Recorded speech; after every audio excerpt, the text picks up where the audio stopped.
بسم اللہ الرحمن الرحیم۔ حضرت علی شیر خدا نے یمن میں اپنے نمائندے کو خط لکھا اور اسے حکم دیا کہ لوگوں کے ساتھ عدل و انصاف سے پیش آئے، اور آخر میں اس سے چاہا کہ 10 لائق ترین اور اپنے معتمد افراد کو ایک خاص کام کے لیے حضرت علی کے پاس بھیج دے۔ اس نے 100 لوگوں کو منتخب کیا اور پھر ان میں سے 10 لوگوں کو جو سبھی سے اچھے اور افضل تھے انتخاب کیا۔ ان 10 لوگوں میں سے عبد الرحمن ابن ملجم مرادی بھی شامل تھا۔ جب یہ لوگ حضرت علی کے پاس پہنچے، ابن ملجم جو کہ شجاع، فصیح و بلیغ تھا، اس کو ان لوگوں نے اپنا سخن گو بنایا تاکہ حضرت علی سے گفتگو کرے اور مدح میں اس نے جو شعر کہے تھے وہ پڑھے۔ اس کی تمام باتوں میں ایک بات یہ تھی کہ ہم فخر کرتے ہیں، آپ فرمان دیں، ہم سب غلامی کریں اور ہماری تلواریں آپ کے دشمنوں کے لیے آمادہ ہیں۔ امیر المؤمنین حضرت علی نے بعد میں اس کو اپنے پاس بلایا اور فرمایا، تمہارا نام کیا ہے؟ اس نے کہا عبد الرحمن۔ حضرت علی نے کہا، تمہارے باپ کا نام کیا ہے؟ کہا کہ ملجم۔ حضرت علی نے کہا، کس قبیلے سے ہو؟ کہا مراد سے۔ پھر حضرت علی نے اس سے 3 مرتبہ کہا، کیا تم مرادی ہو؟ کیا تم مرادی ہو؟ کیا تم مرادی ہو؟ ابن ملجم نے کہا، جی ہاں امیر المؤمنین۔ اس وقت حضرت علی نے زبان پر کلمہ ترجیح جاری کیا، انا للہ و انا الیہ راجعون۔ ابن ملجم صفین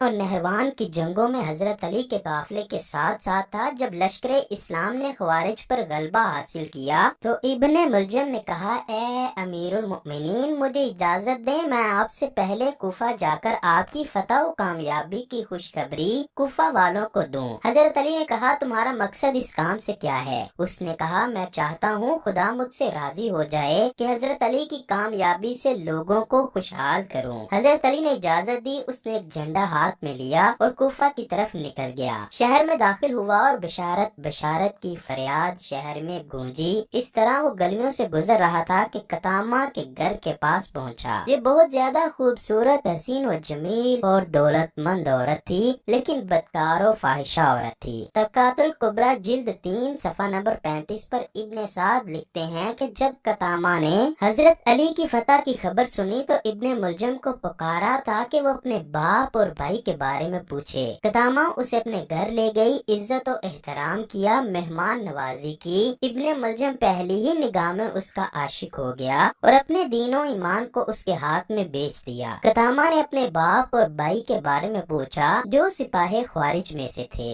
ابن ملجم نے کہا، وہ سب جنگ میں ہلاک ہو گئے۔ یہ خبر سنتے ہی وہ رونے لگی۔ ابن ملجم اس خبر کو دینے پر پشیمان ہوا۔ قطامہ تھوڑی دیر بعد اٹھی، دوسرے کمرے میں گئی اور اپنے آپ کو آرائش و زینت سے سنوارا اور واپس آئی، اور اس کو دیکھتے ہی ابن ملجم کا دل لرز گیا۔ ابن ملجم جو شہوت نفسانی میں اسیر اور اپنے اختیار کو ہاتھ سے دے بیٹھا تھا، قطامہ سے خواست کاری کی۔ قطامہ نے کہا، اگر مجھے چاہتے ہو تو میرا مہر بہت زیادہ ہے۔ ابن ملجم نے کہا، جتنا بھی ہوگا قبول کروں گا۔ قطامہ نے کہا، زیادہ ہے، کچھ پیسے، جواہرات، مشک و عنبر و عطر وغیرہ۔ ابن ملجم نے کہا، اس کے علاوہ اور کچھ؟ قطامہ نے کہا، بہت سخت۔ پھر وہ اٹھی اور کمرے سے گئی اور اپنے آپ کو دوسری شکل میں آرائش کیا اور واپس آئی، اور ابن ملجم جو جنون کی حد تک پہنچ گیا تھا کہا، اور کیا چاہتی ہو؟ قطامہ نے کہا، حضرت علی کا قتل۔ ابن ملجم ایک دم لرزا اور پریشان ہوا۔ اسے اگلے دن ابن ملجم کو اطلاع ملی کہ یمن میں اس کا باپ اور چچا مارے گئے ہیں اور اب وہ اپنے باپ اور چچا کی وراثت کا اکیلا مالک ہے۔